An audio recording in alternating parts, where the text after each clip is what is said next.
The gathering together of these 7 finaliter core signifies reality mobilization of potentials, personalities, minds, spirits, absinites, and experiential actualities that probably transcend even the future master universe functions of the Supreme Being.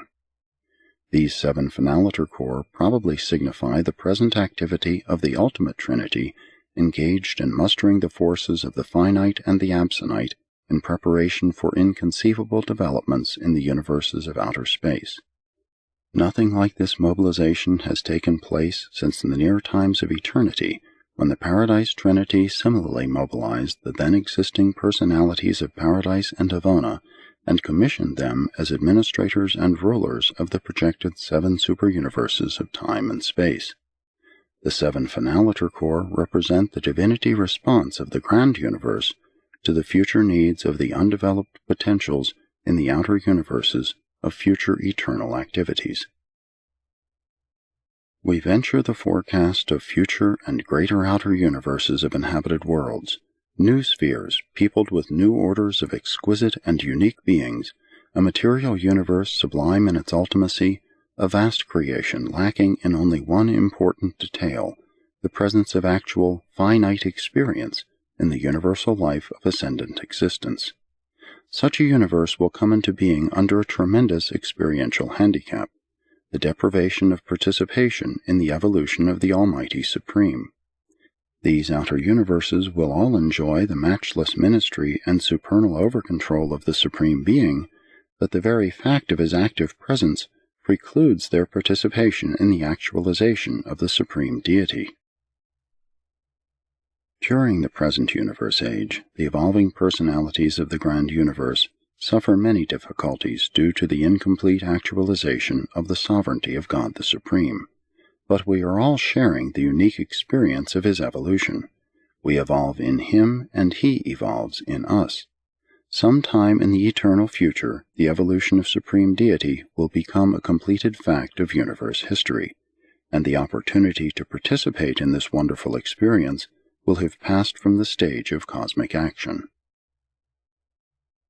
But those of us who have acquired this unique experience during the youth of the universe will treasure it throughout all future eternity, and many of us speculate that it may be the mission of the gradually accumulating reserves of the ascendant and perfected mortals of the core of the finality, in association with the other 6 similarly recruiting core, to administer these outer universes in an effort to compensate their experiential deficiencies in not having participated in the time-space evolution of the Supreme Being.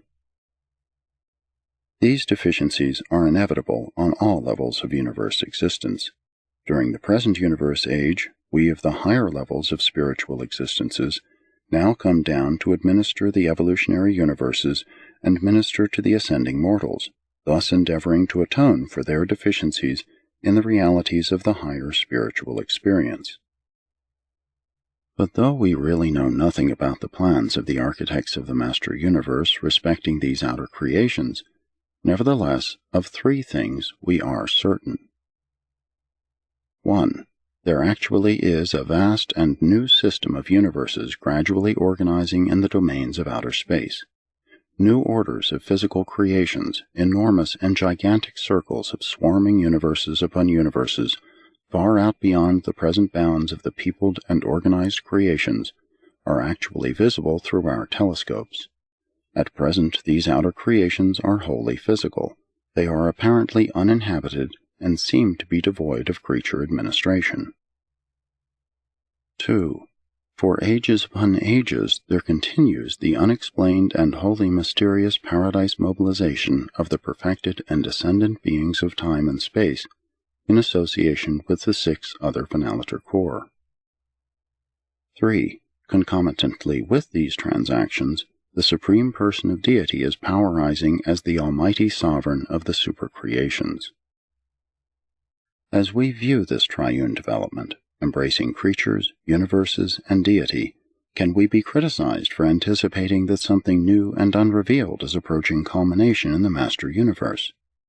Is it not natural that we should associate this age-long mobilization and organization of physical universes on such a hitherto unknown scale and the personality emergence of the Supreme Being, with this stupendous scheme of upstepping the mortals of time to divine perfection, and with their subsequent mobilization on paradise in the core of the finality, a designation and destiny enshrouded in universe mystery. It is increasingly the belief of all Uversa that the assembling core of the finality are destined to some future service in the universes of outer space, where we already are able to identify the clustering of at least 70,000 aggregations of matter, each of which is greater than any one of the present superuniverses.